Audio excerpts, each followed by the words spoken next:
Well, welcome, guys.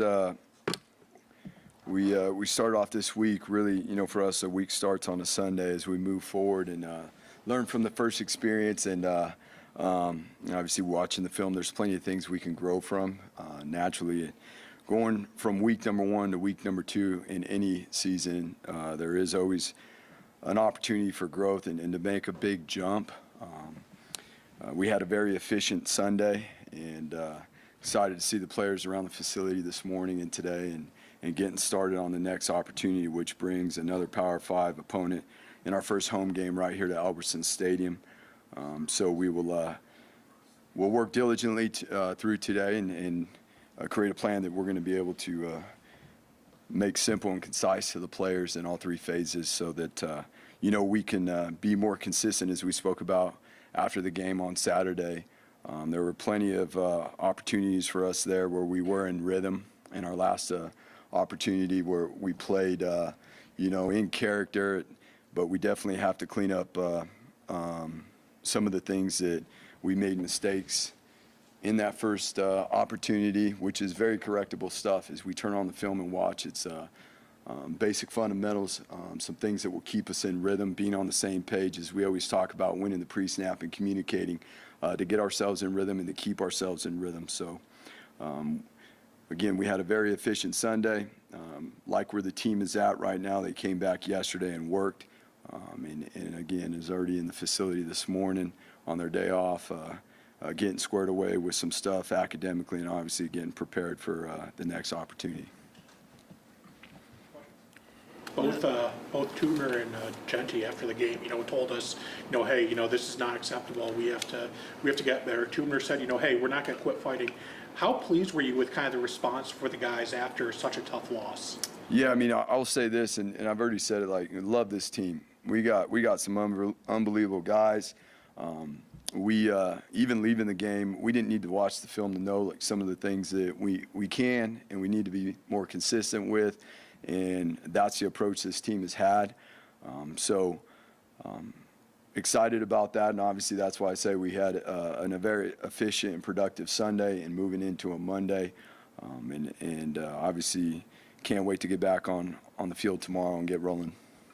It feels like this is kind of out of the frying pan and into the fire here. You've got another talented quarterback this week. How do you feel, or what is your assessment of UCF's kind of dual threat quarterback? Yeah, there's no question. Another dynamic quarterback into the second week that has a lot of personnel, a lot of talent, a lot of speed around him.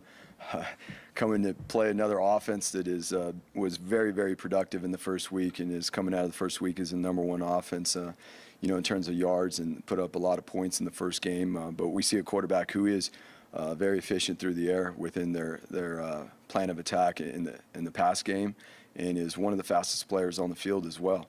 He's proven to do that over the course of the last 2 years in terms of being able to be a numbers. He is obviously a number in the run game that you got to account for. Then obviously in the passing game, being able to extend or turn a pass play into a run play with his explosiveness. It seems like UCF in a lot of ways is kind of like you guys in the run game, 2 great running backs, a dual threat quarterback. What's kind of the plan of attack against them? Yeah, so the #1 deal is we're going to get a lot of offense, okay, in terms of the amount of formations and the motions in the pre-snap and how those formations change. And so it's going to come down to being exceptional in the pre-snap with identifying, being able to leverage formations, move ahead of the movers in terms of our communication and knowing the adjustments and where our eyes are going so that we can handle the numbers that brings basically, there's a potential for triple option numbers and being able to handle the quarterback's number within the run game. The way your offensive line played, I don't think they had a penalty. You guys averaged nearly 5 yards a carry, only give up 1 sack. How do you feel like that group played? Yeah, so obviously there's a lot of, for the first quarter and up until 9 minutes into that second quarter, we were in character and we were playing, we were in rhythm. It wasn't perfect by any means, but we were doing a good job at the line of scrimmage. On both sides of the ball, we want to find a way to create more pressure, on the quarterback defensively. But on the line of scrimmage on both sides of the ball, we played pretty well. And there was a gap in there in that second quarter of about 7 minutes where we fell out of character. And we've got to be able to have that next play mentality where we snap right back next play and focus on the plan and execute our responsibility. And ultimately, that starts with us as coaches and making sure that we don't have those laps in how we prepare, how we train, and get our guys ready. Because, up until 9 minutes in the second quarter against the number 10 team in the nation, we were winning 9-7, and then we gave up 21 points. We fell out of rhythm on offense. We had some 3-and-outs and a interception, and those are things that we can fix. And when we knew that coming out of the game, but when you go back and watch the film, it is very evident that it is very controllable things that that we've already started to work on. Andy, 138 yards rushing, 28 carries. I mean, 4.9, and the longest run from scrimmage was 13 yards. Like, that's very consistent in the run. What did you see after watching the film and digesting everything? What's your confidence level in this running game right now? Yeah, so I really, I'll say this. I was excited about how our O-line played. And obviously it's not just the O-line, it's the tight ends, it's the wide receivers blocking as well. But to be able to see the way we played against that defensive front last week, what we were able to do, we had 2 freshmen playing, obviously a lot of football in there, and then with the guys that have played a lot of football. We've said all along we like the way the leaders are building the mentality of in creating, an identity. It's going to be no different this week. UCF has a talented, big, athletic front. So we're going to have a huge challenge again. It's going to carry over into this week, and this week it's going to demand us to even be better than we were last week, given the challenges we had. But like where we're at and what we can build off of in the run game, and having a good plan to make sure that we can use the run game to keep us on track, keep us in rhythm. A lot of 21 with UCF. Similarities, differences? Sorry, say it again. You guys opened 21 with UCF. Yes. Similarities, differences between that UCF team and this one? Yeah, offensively, there's some similarities. Different quarterback. I would say that they've gotten some speed into the critical. I mean, there's speed everywhere at their skill positions, their running back positions. From the structure, from what we've seen last night and this morning, there's a lot of things that are similar. Again, there's a lot of offense. Gus has done a great job of putting together this package within his offense and has been very successful everywhere he's been. Henshaw's done a really good job. I mean, you can see what he's done with the philosophy, and he's been a part of this before, and so he knows it, and they're clicking on all cylinders last week. You look online at the tickets, it seems like there's a decent amount of tickets still left for Saturday. I mean, how badly do you need a packed house for a big game like this? Yeah, there's no question. We get this opportunity to have a talented team, Power 5 team come in like this, and to be able to fill Albertson Stadium is, that home field advantage, and to be able to have it loud and to be able to play in front of Bronco Nation here, it's a big deal. We made a lot of talk about, obviously, the last couple of years about the home record here and the standard there of winning on the blue and stuff. I know that's obviously the emphasis to get back to that, but is there anything you're doing differently, or how do you get back to making this a place that nobody wants to come in and play? Well, I think the number one thing is just focusing on the preparation, understanding what it looks like to prepare diligently. And obviously, I said that starts with us and making sure we're squared away on what it looks like in all 3 phases. And it really starts, again, with our preparation, even on our day off on a Monday.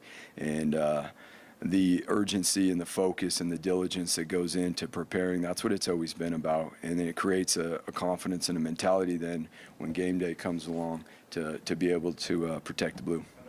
See it maybe because it won't be dark, I guess, but just all the new lights and the new scoreboard and all the stuff that the administration's trying to do to improve the atmosphere and just everything that's going on here. What's your take on all that and what the game day environment's going to be like? Yeah, there's no question. I mean, our administration has done a great job not only within Albertson Stadium of, creating and improving the game day atmosphere they have in a lot of our other sports as well. And that's our hats off to JD and the work that he's done and that he continues to do. JD is a tireless worker when it comes to those things, so it's exciting. That's we're excited for Bronco Nation to come see, and be a part of this first game, and getting this thing to a sellout would be a huge deal. See Markel Reed, I think, until the second half. Do you anticipate that he'll play more against UCF? Yeah, I mean, there's a progression that we want to make sure that we stay on, given the course of his return to play, and making sure that, again, this is a long season, right? And making sure that we build and we grow into this thing, and as we continue to progress throughout the year, we'll continue to see him more and more. You go back and you look at the play of your receivers. How do you kind of assess their performance? And in certain situations, how much do you need them to go up and go get it at times? Yeah, there's no question, and very much so, like we just spoke about. I mean, it's not just the wide receivers, it's overall level of consistency that you get in those moments right there, and you get that experience of going against a team like we did last week, and having an understanding of how we competed at certain times and how we made plays, how we had explosive plays. Steph had a big catch down the field.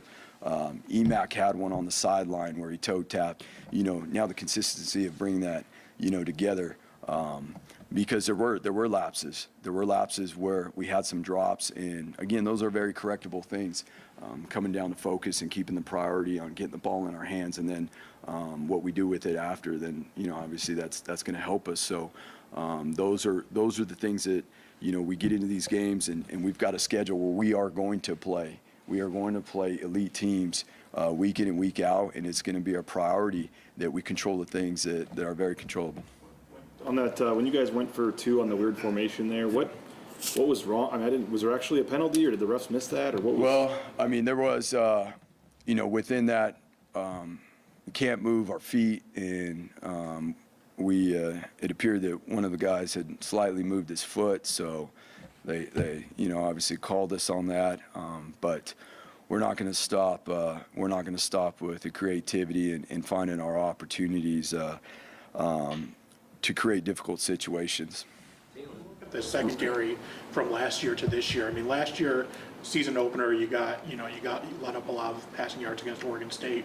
Came back and led the Mountain West in passing defense. What lessons do you take from last year to kind of say, hey, this can turn this thing around? Yeah, there's no question, and that's the biggest part about that, about any first game, is just the growth that comes from it, regardless of who you're playing. We got to see exactly where we are at and what are the things that we can continue to do better, and it was no different last year. Okay, we go right back to the most basic fundamentals, the emphasis and the things that we need to do to be more consistent.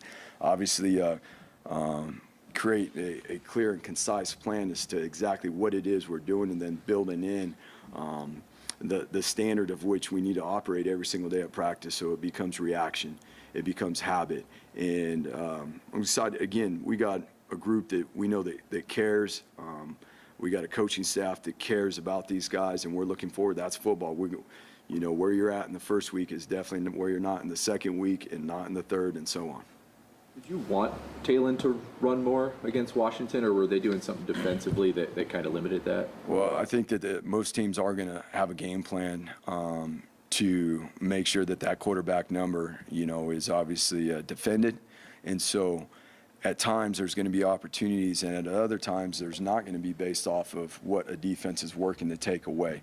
And so for us as a staff, we do have well, I'll say in the last game, there were over 10 plays called that were read-type plays, for the quarterback. And so it really comes down to what we have in terms of the structure and what a defense is doing. Andy, you mentioned the word confidence. What ways have you and your staff used in the past maybe to build it up, maybe build it back, certainly with a big opponent coming in? Yeah, I mean, it's really, it's ingrained into the process. You're going to learn from each one of these experiences that we have. It's a season that involves growth from week to week, day to day. It all goes into the process, how we prepare, not only how we prepare our players, but how we prepare a game plan in terms of how we teach it and how we implement it, and then being able to go and execute that together collectively throughout the course of the week. In this game, that is the only real way to gain that confidence that obviously leads to the mentality that you can play with on game day. Andy, I know that after the game you guys were mentioning, maybe eyes were out of place at times. How do you feel like your pre-snap communication was? I mean, especially in the first half, for the most part, it seemed like it was all right. Well, again, if we're speaking, are you speaking about the defensive side of the ball or the defensive side of the ball? So again, I mean, we forced them to punt 3 times. We forced them to punt 3 times there in the first quarter into the second quarter. And then there were a few lapses within that communication, that eye control that we always stress. That's where it starts. Like eliminating explosive plays starts with that. And so, again, there's very controllable things that we will emphasize, that we will build into patterns and build into the expectation, the standard of everything we do, from the meeting rooms to the walkthroughs to the actual team reps within practice. Explanation as to what was going on with the cleats or the slipping? We've dug into that because as you watch the film, it was very evident and clear. You turn on the film and you see it. There was a lot of slipping going on in the field. Again, it's always about what you can control. I mean, we focused on as a staff where our feet are when we're transitioning, where we're changing direction. That will be a huge emphasis. But otherwise, I mean, we've worn those cleats before. Obviously leading up through fall camp and the prep and stuff like that, it's not the first time those guys have put those cleats on. So we're working to make sure that we're not in that situation again, because there was a fair amount in all 3 phases of the game, whether it was on kickoff coverage, whether it was blitzers rushing near the quarterback and turning an edge, and our feet were sliding out from underneath us, wide receivers coming out of breaks, DBs coming out of breaks. Do you bring typically 1 pair of cleats or 2, or what's kind of the standard? What's typical? Yeah, I mean, so it's not like the olden days where you can unscrew, and that's years and years ago. So Nike makes one pair of cleats now, and the bottoms are pretty consistent for what it is, for that playing surface. Did UW have new turf or anything like that? I mean, Say it again. Did UW have new turf or anything? I mean, like it was. I didn't know UW wasn't slipping that much, it seemed like. Yeah, so, again, we got to work on the things that we can control, and so that's our patterns of movements, how we change direction and things like that. So that will be the emphasis for us, in making sure that, again, within our movements, our feet are underneath our hips, and it's always about, feet before eyes, and making sure that we're doing everything we can. About UCF's offense, what about their defense? I mean, their numbers coming out of Kent State look pretty impressive. Yeah, again, I mean, it's a big physical. I mean, it's a fast defense now.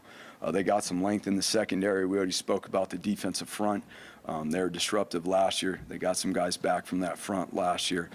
They held their opponent to 6 points and really a limited amount of yardage as a whole, under 250 yards as a whole. So they were pretty good in their first opportunity, and there's some there'll be, definitely as in any game, some matchup things that we got to be very aware of. What do you make of UCF as a program and just what they've done the last couple of decades, and obviously followed kind of in Boise State's footsteps with some of those big wins and undefeated seasons, and then obviously parlayed that into the Big 12? For a while, it was kind of the 2 programs that, in the group of 5 everyone was looking at. How do you kind of look at where they're at, what they've done, and how you guys obviously are trying to be on that level? Yeah, so, I mean, they've, as a big picture, outlook on college football, they've done a great job of growing, not just obviously the football program. The football program over the last decade has done a really, really good job. I mean, they've had tremendous growth in what they've been able to do, but there are other sports as well. What's your assessment of just the D-line in general? I mean, they had it seemed like you guys had good pressure early in the game, kind of trailed off. Obviously, run game you didn't get to see much from, but just overall, what were you seeing? Well, that was one thing that, obviously is going to be a huge component. We're facing, the number 1 rush offense. They ran the ball for 389 yards last game. So while there wasn't a lot of rushing attempts, it felt like we played physical at the line of scrimmage with our defensive front. We had some guys in there that, were playing considerable amount of time for their first time. The first play of the game, was a run play in the way we attacked the line of scrimmage, and, we got a TFL there in that first play. It was exciting to see, and we continued on. Again, how we find our ways to create pressure on the quarterback is always going to be, at a premium. The way James played. I think after the last scrimmage, you expressed your excitement with the way that he was punting the ball. Not only to average what he did, but to limit returns too. How impressive was what he did? Yeah, 47 net. I mean, that's pretty good. That's pretty elite. That's more than good. That's pretty elite. So now being able to continue to do that and find ways, obviously, to mix the windows up on our punt team in terms of the formations and things like that, punt return teams got to handle. It's always going to be a premium on the snap, punter operation. So the growth that we saw there from last year with James and now and obviously being able to continue to build off of that, but that was a huge part in the first game of flipping some field position. It's not just that net has a huge factor when it comes down to the overall field position throughout the course of the game.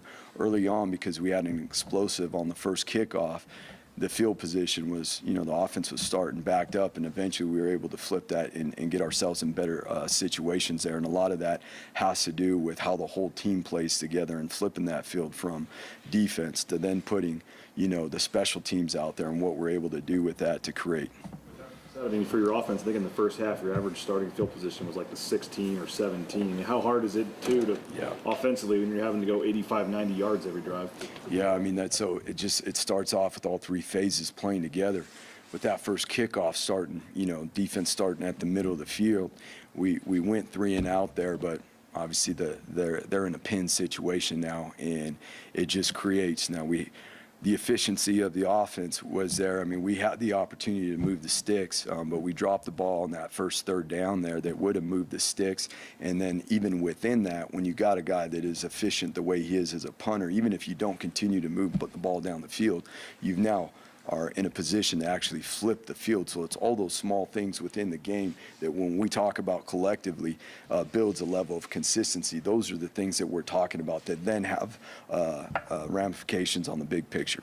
We saw George leave for a little bit, but when he came back, I mean, he was playing most of the game. What did you think of his performance? Yeah, I mean, it was awesome to see him battle through the way he did and come back into the game, and was excited to see him back out there.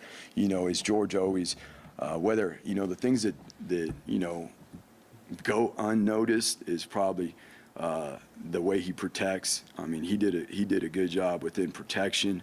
Obviously, running the ball, he did a good job getting up in between and running between the tackles. And as always, George is going to be a physical runner.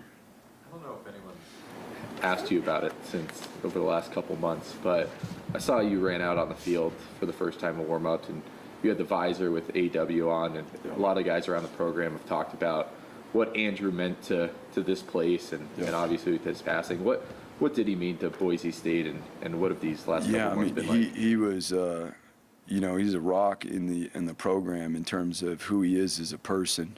As a young man, Andrew was extraordinary in a lot of ways. Not only he's a very intelligent person that had a unbelievable personality, but for a guy his age, extremely diligent, a guy that learns extremely fast, and but the overall theme is how Andrew made you feel when you're around him. Like, he's just one of those people. He had an unbelievable impact in his time in this program.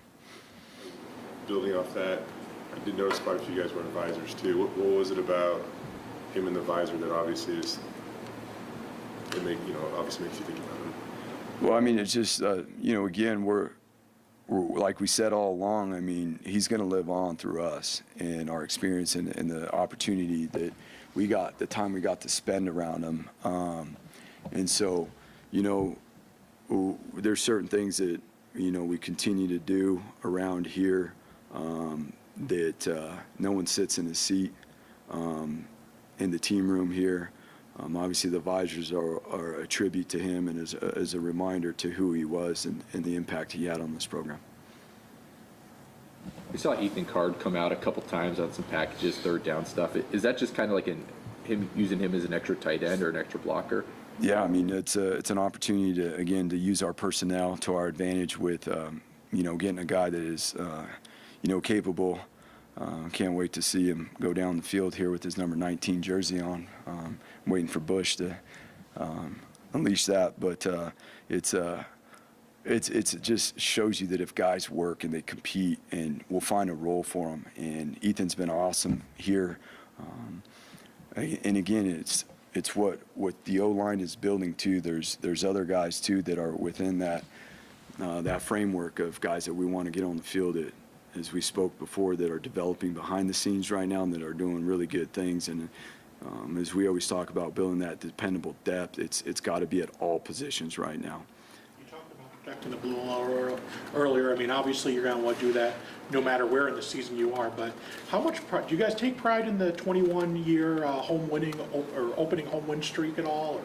I mean, there's a lot of things that we take pride in. I mean, being a part of this program, there's high standards. You know, the things that we work towards and that we build in, you know, from January all the way until now, that got to create a foundation in what we do and how we operate and the mentality that comes with it. So any opportunity we get to play on the blue, you know, we take great pride in that. And as always, it's always that 1-0 mentality. This is the only game that matters right now. Our preparation and our focus is all on this. Certainly not asking you to give away the game plan, but how would you say Boise State's offense will evolve from week 1 to week 2? Yeah, I mean, as we are early into that process, as we go into the second week, you know, the thing that I would say is that watching the film from last week and as we're early in the stages of building this plan, there's definitely things that we can build off of that we did well. There's things that we did well in the pass game. There's things we can clean up. The variety of things that we have in the run game and being able to get to some of those things is going to be a critical component of this game. And so, you know, the overall efficiency is where we want to see. You know, that's what we're focused on. It's not like things are going to drastically change, but from week 1 to week 2, where we make the biggest jump is within that efficiency.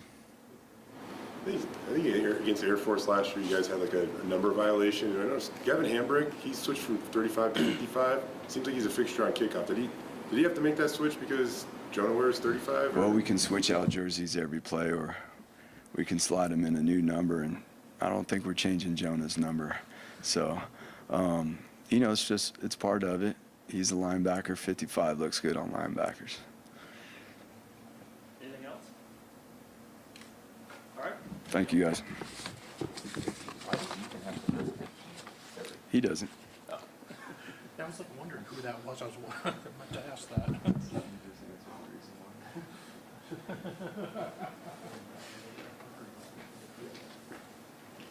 See you guys. Thank you. Andy.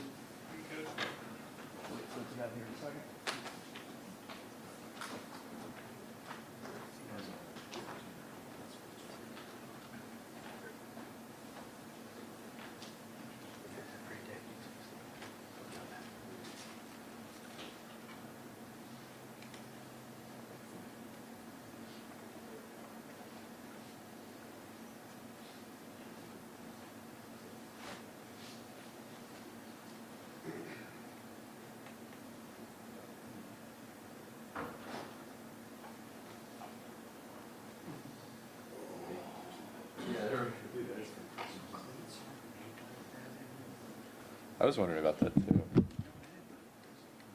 What? Oh, gotcha. Yeah.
had another 2 or 3 like wide open touchdowns that he had thrown. I mean, this. Yeah, they also had like a Dunze on some of the shorter ones. Like the Dunze was just wide open. Jay, your tweet or your comment, if they recover that fumble and maybe get some weird splash play coming at it. Did anyone not get a record book? I mean, that was it, you need those moments. They still, 4 guys. I mean, they, I get it, Still they're would gonna be. win, but that was, It would've it been, was, yeah. what, 28 to 19 at that point? That was so.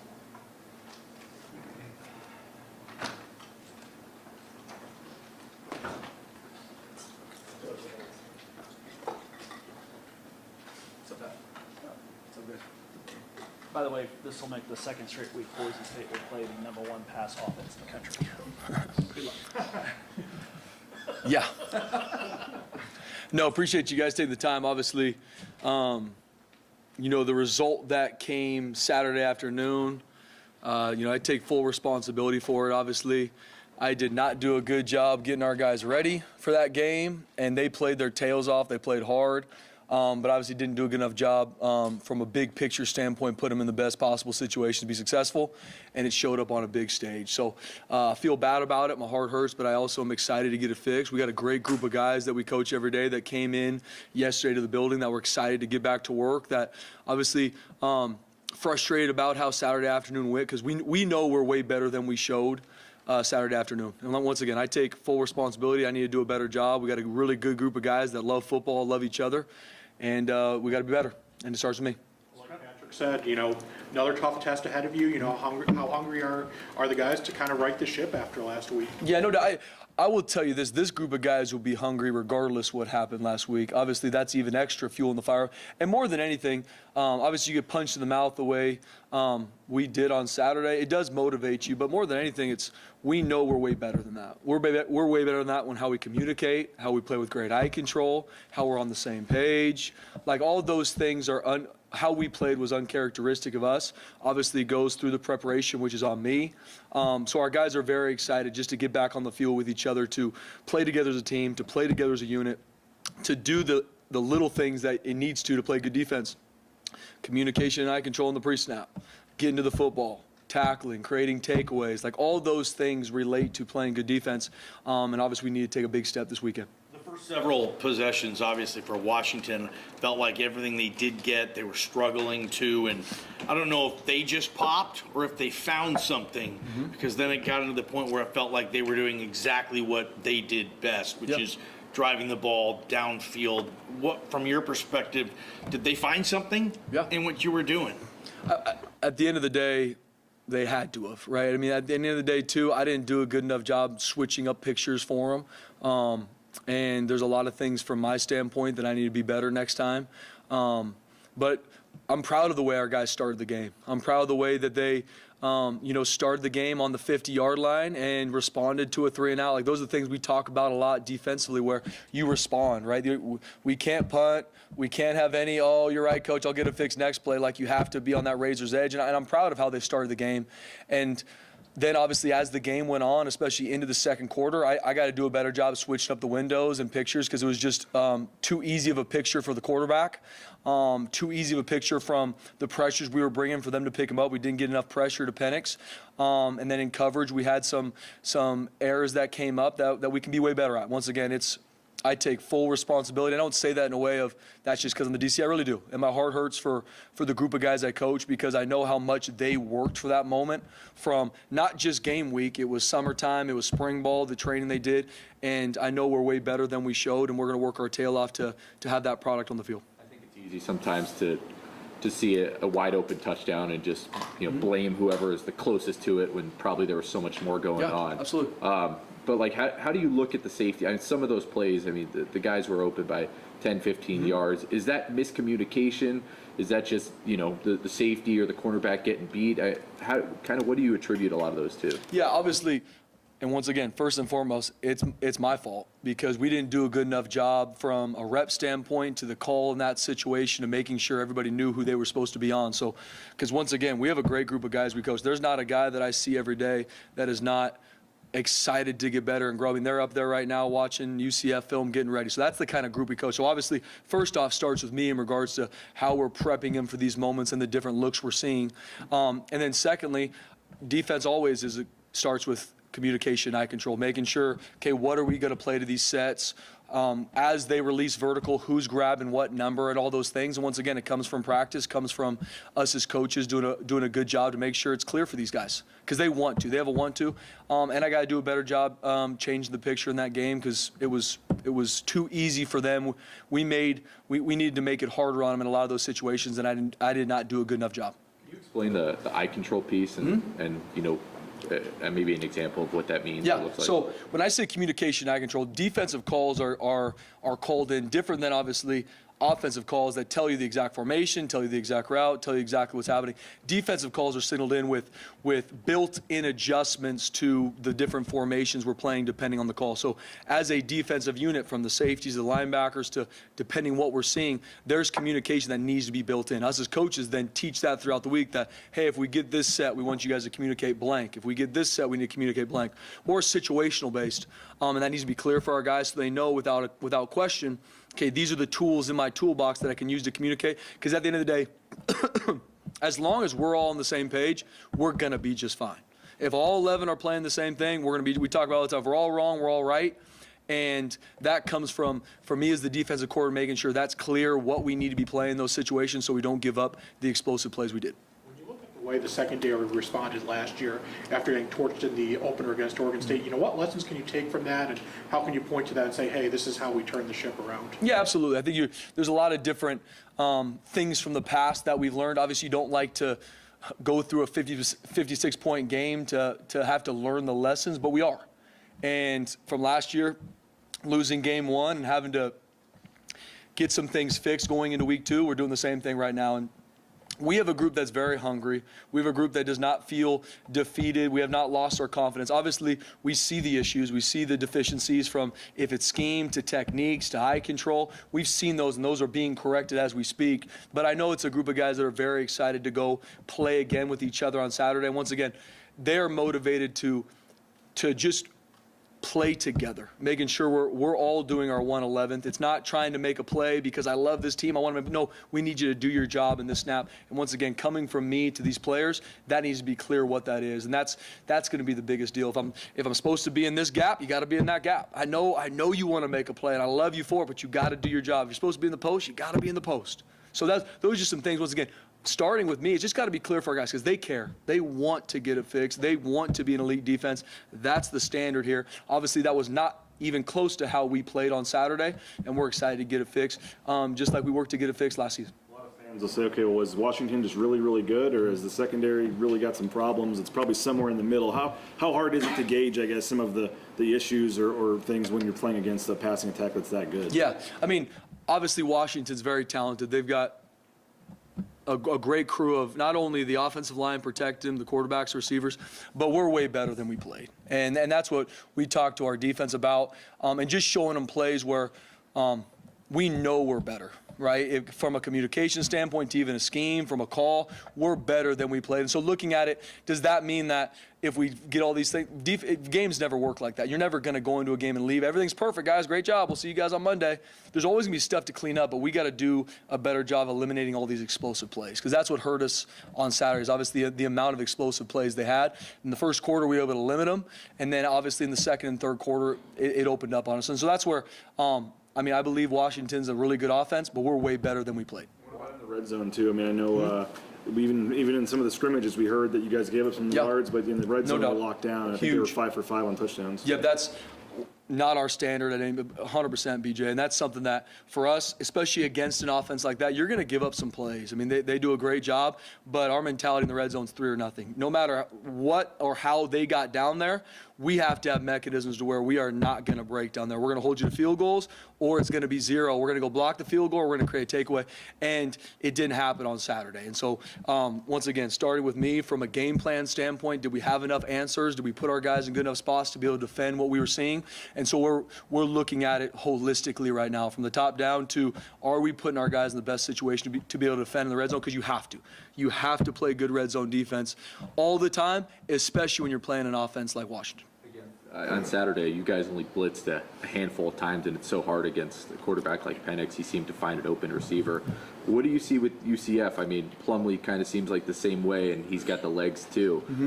Is this going to be a game where it's tough to blitz just because of the weapons they have and how smart their quarterback is? Yeah, obviously, even on Saturday, we got to do a better job picking and choosing when we use our pressures. We have to create more pressure on the quarterback. A huge part of what we do defensively is pressure and confuse the quarterback, which is not just the front. These explosive plays are not just the safeties or the corner that everybody on TV sees that's not there, right? It's holistic. It's, once again, starting with me from the play call to put him in good spots. But it directly correlates. Are we getting enough pressure till the ball comes out quick? Is the quarterback holding it too long, right? There's a lot of intricacies on defense just because on TV it looks like, oh, this one player was wrong. That's not always the case. And so it's definitely not one position group. It's not one player.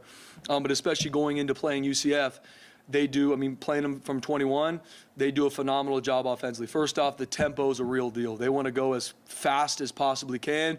They get a first down, the sticks aren't even close to being set by the time they're rolling. So that's something they're going to be on the attack with. And their quarterback, number 10, Plumlee, one of the fastest guys at quarterback we've seen in a long time. And his arm strength is big time. He can make all the throws. And if it's not there and he takes off, that's very scary too. So we've got to find mechanisms to make sure, obviously, we create pressure, create confusion, but we got to make sure we keep number 10 in the pocket. How impressive is he as an athlete? Not only his ability to be a dual threat, but during the spring game, he was playing in a baseball game, and then he's jumping on a cart to ride across to play in the spring football. No doubt. How impressive is he as an athlete? To your point, Jay, when you can play two sports at the level he does, that speaks to who he is as an athlete and who he is as from a mental standpoint, being able to not only play quarterback and elite offense, but play another sport. I think the world of him as an athlete, especially seeing him over the years grow, seeing him from last season to now.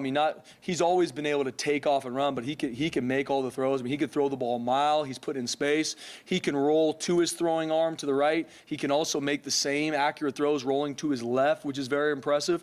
And he can put it on a dime. And he's got a receiving core that can stretch the field in numbers 1, 2, and 3. They can all stretch the field, and he does a great job getting the rock. And once again, he does a really good job. If everything's covered, he's not, and he's out. And it creates matchup issues. Washington was playing, you didn't get to see much from the run defense. Obviously, a much more balanced offense you're facing this week. From the limited opportunities, what do you see from the defensive line? Yeah, excuse me. I was proud of how our D-line played the run. I really was. Especially being younger at a lot of those spots. Our coaching staff did a really good job getting them ready to play the game. I think they played physical, they played tough, they did their job, and that was cool to see. Once again, not a lot of looks at the run in regards to the offense we were seeing, but the reps we did get, I was proud of how they played. Obviously, still things are growing from a run game standpoint, but I was proud of how they stepped up, especially a young group that doesn't have a lot of game reps underneath their belt. Obviously, it's going to pick up in a major way this week with a very balanced attack, and they'll give you almost every run scheme imaginable, and then obviously we got to transition to the pass rush as well. How much does this defense need to feed off of a loud crowd and a home crowd for you guys? Without question. Yeah, that's the exciting part. We're excited to come home. A huge part. Obviously, we want to win every game we play in. And I've already spoke about the disappointment in regards to this past weekend.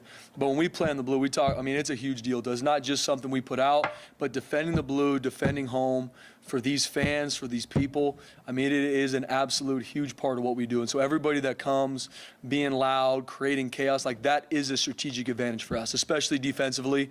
We've seen it. We've seen guys come in and get rattled. We've seen guys come in and the cadence and the motions aren't the way they should because they can't hear. And it's a huge strategic advantage for us, and we're going to need every single bit of it this Saturday. Is that more what BJ's talking about with the crowd? You said they like to run as many plays as they can. How does a loud stadium prevent Gus from being able to do that? I think obviously, Gus Malzahn's played in a lot of really loud stadiums, so they've got a lot of different mechanisms that they're going to use. They're not going to be shocked by coming to a sold-out loud stadium. But just in general, there's still 11 people on the field too. There's still 11 human beings on the field that they got to be able to operate. And whatever their mechanisms are in regards to a loud stadium, it's going to make it harder on them than if it was quiet. That's just the reality of it. And so we're going to need every bit of that. They're going to have different mechanisms to use. They're still going to go fast. They're still going to have all those ways because they've played in a lot of different big stadiums that are loud. But I do know it's a strategic advantage for us. They seem to, I mean, kind of like Washington, lots of pre-snap motion, eye candy, all that stuff. But they've got, like Boise State, they've got two great running backs and a quarterback that can move. What's kind of the plan of attack against a three-headed monster like that? Yeah, first off, it's handling the tempo. I mean, they want to be on the attack, and we talk about it all the time. Instead of letting the tempo dictate what we do, we want to attack the tempo.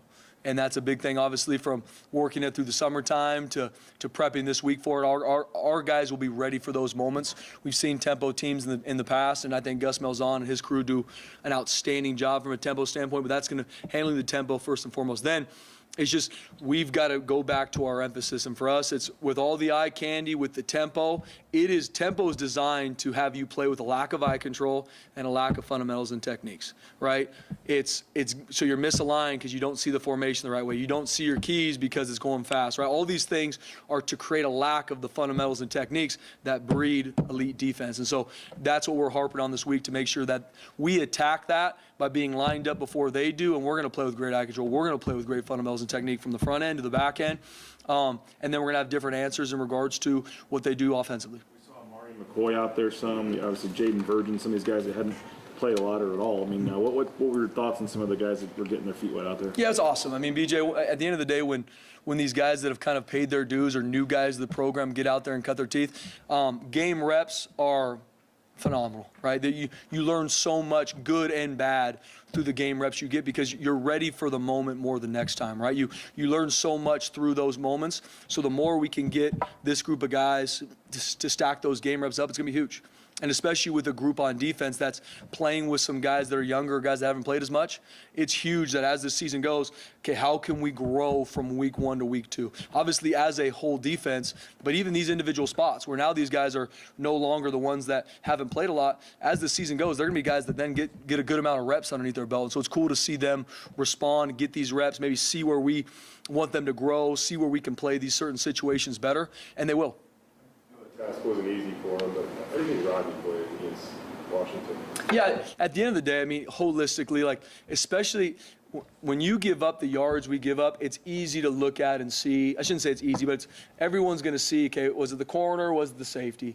And it's holistic. It's holistic. And so there's, from Rodney to the rest of our safeties, to our corners, to our linebackers, to our D-line, to our edge guys, there's so much to clean up that we are better than we showed. Rodney cares about this team. He loves this team. He wants to be elite, and he wants this defense to be elite. And now he did not play to the level that we all know he's capable of, and he's going to do a great job this week, prepping himself to be ready to play this game, and I know he will. Anything else? The Latin, no turnovers either. I mean, just huge part. I mean, we have to create takeaways. We get the one on the ground. We've got 4 guys around it, and we kick it back to them. Can't happen. Can't happen. Once again, got to do a better job emphasizing practice from drills to all the different situations because we have to create takeaways. I don't care what offense you're playing, but especially the one we saw Saturday and the one we're going to see this weekend, we got to take the ball. Have to. We didn't hear the names Dimitri Washington or Ahmed Hassanin, and they were kind of touted a ton, but they were going up against probably 2 of the better tacklers they're going to go up against this season. Do they kind of have the hunger heading into week 2 of like, okay, time to get back on track and do what we know we can? Yeah. Once again, I would say everybody in Seattle on Saturday afternoon feels that way, right? Not just those 2, because once again, they played tough, they played physical. There's some things from a pass rush standpoint that I know they're excited to grow in, but it's me putting them in good spots. It's me finding a better pressure plan to where we can create confusion and give this front time to get home and get production.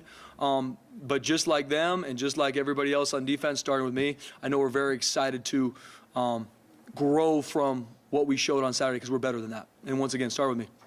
All right. Thank you all. Appreciate it, guys. Thank you. Thanks, Spencer. Thanks, Spencer.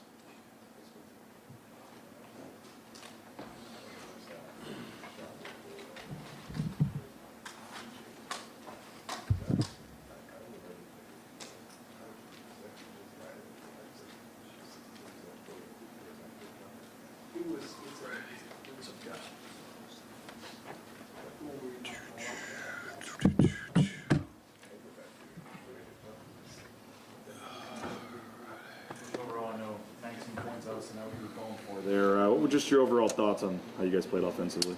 Yeah, I think inconsistent is probably the biggest takeaway from that game. I think, certainly wanted to start fast and, felt we put some pressure early there.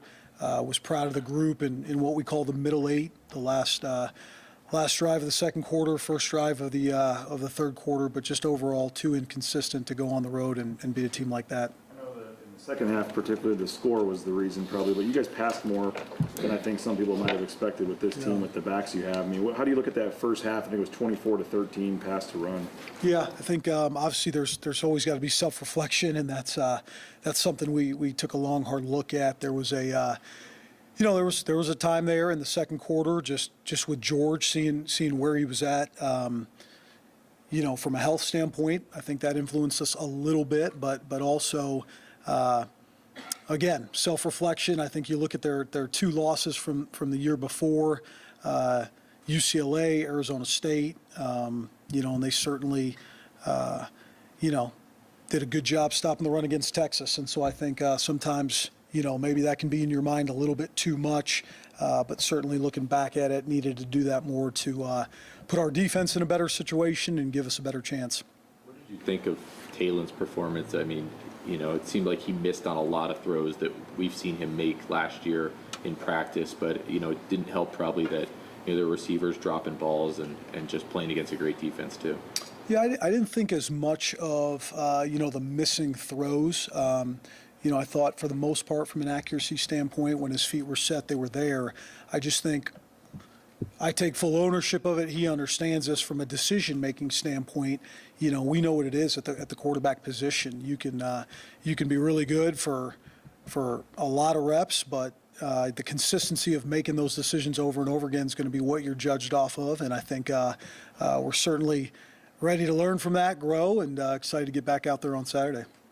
Andy mentioned that you guys called up the 10 read options, that Taylor had the option, obviously, to run it. How did he do with making those assessments? And, you can't force him to run the ball, obviously, if the defense hasn't accounted for it. Yeah. There's certainly decisions to be made, obviously, based off of what we call the box count and how many defenders are in there. Some we addressed, some we talked about during the game. We thought there were a couple more opportunities there for him to pull it and run it. And, again, I think that's growth. I think it's growth for him. I think it's growth for me again. One thing, certainly they played so wide with their two defensive ends that on a lot of those plays, the decisions were the right decisions to hand the ball off. But certainly more quarterback designed run for him in between those defensive ends, in between the tackles, is something we've addressed. It kind of felt like a key point in the game was about 6 minutes to go. You guys are on third and 3 or so, and you hit Riley for the first down, and I think George gets called for a clipping. But if you guys pick up that first down, it just feels like halftime could have a really different feel to it. I don't know. You go back and look at that play, and now you're in 3rd and 16 versus 1st and 10. How big was kind of that moment? Yeah, I think games like that, always come down to a couple plays, and we had a little bit in that game offensively of one thing here, one thing there. And again, you're not going to go on the road and beat a team like that. Certainly, conversion there could have helped gain momentum, helped us control the clock, not put the defense in such a bad position. So take full responsibility. We got to learn from it. Got to make the biggest jump of this season, week 1 to week 2. What do you make of all the drops by the receivers? Yeah, we just again, I think it's live action. I think emotions are high. And hopefully that's something we get corrected here, because, certainly there was slipping, there were some drops, some things we got to handle. But again, it's just mostly on the quarterbacks. Receivers get on the same page. Was that a problem at all during fall camp, drops, or? It really wasn't. Really wasn't some any more than any other fall camp. And so, I think everybody offensively at all positions, we just got to settle in, not try to do too much. And certainly make the plays that we can make, and I think we left some on the table there. What was it With the slipping, Bush, Andy said, hey, they don't make cleats that just screw in and screw out anymore. It's a different type of deal. Obviously, you noticed it too offensively.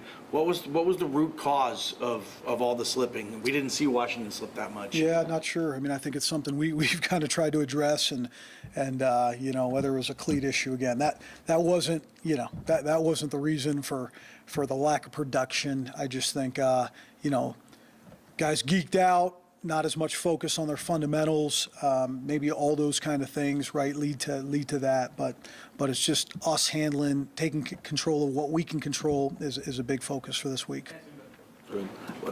Talen's never had an OC up top before. I don't know what that matters, but you're so high up there in that stadium. You're also the quarterback coach. A lot of OCs who are up top have the QB coach on the sideline to kind of keep them going. Is there a grace period maybe where Taylor needs to learn that, hey, I don't have Dirk in this sense running off to the sidelines one-on-one. We have to make an adjustment. Does that make any sense? Yeah, I think there's always give or take. You know, I think certainly don't feel we've had an issue with the communication in that game. I think after every drive, him and I were on the phone together. But we'll continue to address that, do what's best for him for sure. You know, but there is just a level of comfort being up top, being able to see it from up there a lot cleaner than being on the field. Taylor in terms of like getting through his progressions, and it seemed like at times he just was sticking to the first guy, and then also on the 2 picks, what did you see there? Yeah, I think you know, I think overall, right, he has done a really, really good job of his growth since he's got here, right, with Dirk and continuing on of mechanically, I feel like he's really taken a big jump.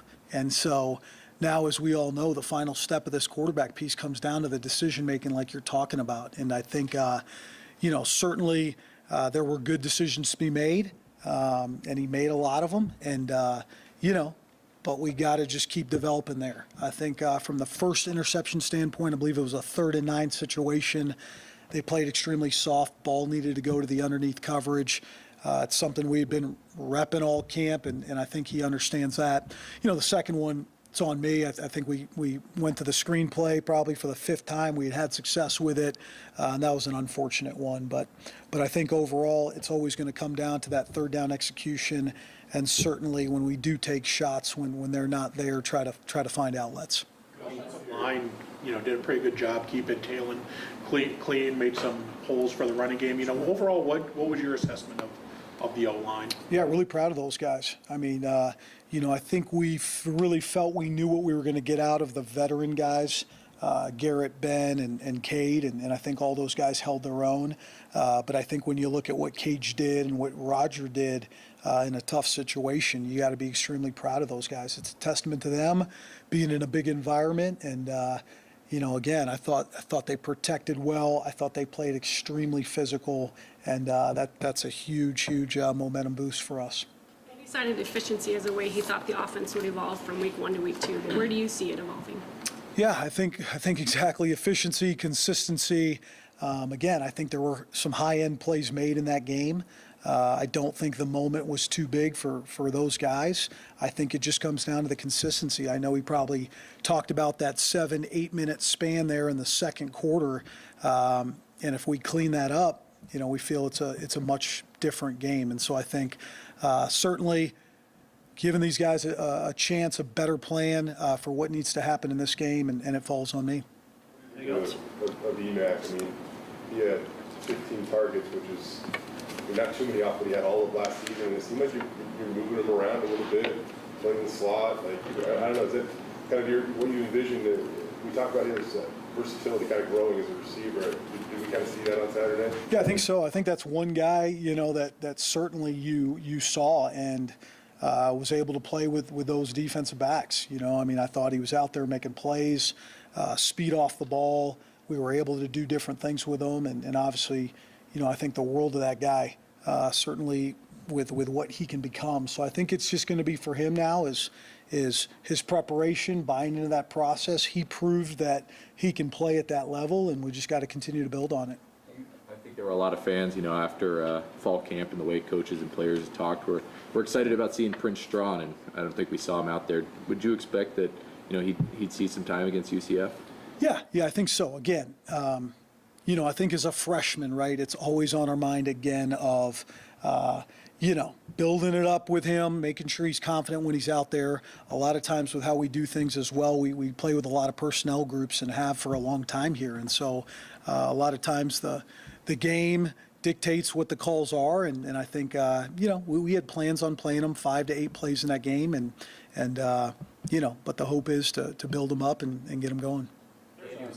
Right around I think there were 9 minutes left in the second quarter, he said, the offense got a little out of rhythm. Yep. What happened, and what does that even really mean to most people? Yeah, I think it's a mixture of a couple things. I would say, we alluded to the third down was during that time, right? We take that penalty, that drive stops.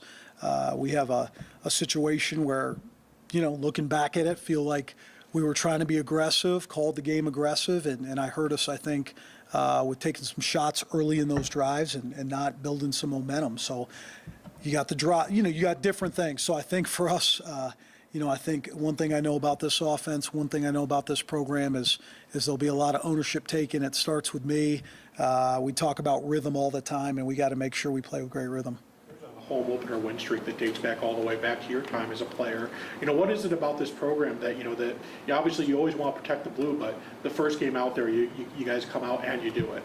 Yeah, I think, there's been a huge sense of pride. I think in playing on the blue and the support we've had from the community. Obviously, I think these players know it. They know how important it is to protect the blue and be here and work towards it. So, I think one thing I know about these guys, I think they understand there was a lot of disappointment, obviously, after this last game, but they came right back to work on Sunday. It'll be a great week of prep, and we got to do everything we can to protect it. You talked about the offensive line. Some of the stuff that you were asking them to do, though, some of the pulling stuff, that seemed like it was pretty high level at times. You asking those guys, especially a guy like Roger, and for them to do it flawlessly. Was the degree of difficulty on some of that stuff pretty high, or maybe not? I don't know. Yeah, I think. I think we ask a lot out of that group. I think from the amount of different schemes we run, the communication they need to have. I think there was a good job too from the running backs, from the tight ends. I think on most of those plays, we were trying to do everything we could to create chips and double teams on some of those edge players. But again, I can't tell you how excited I am or how proud I am of that group. And again, those 2 young players on the offensive line for being in a big moment in their first game and playing how they played. I know the guy has tremendous character. He's been here for a while. How much does he just need one of those big plays to go up and get one of them, maybe kind of tips that confidence for him? Yeah, I think that's critical, right? I think it's critical for every one of these kids. And, the ability to just go get over the hump, if you will, or make a big play in a big time game. And Billy's done it, but I think anytime you can, especially early in a game, go make that play, build a little bit of confidence, obviously can be critical throughout the rest of the game. All right, thank you all. Thanks, folks. Thanks, guys.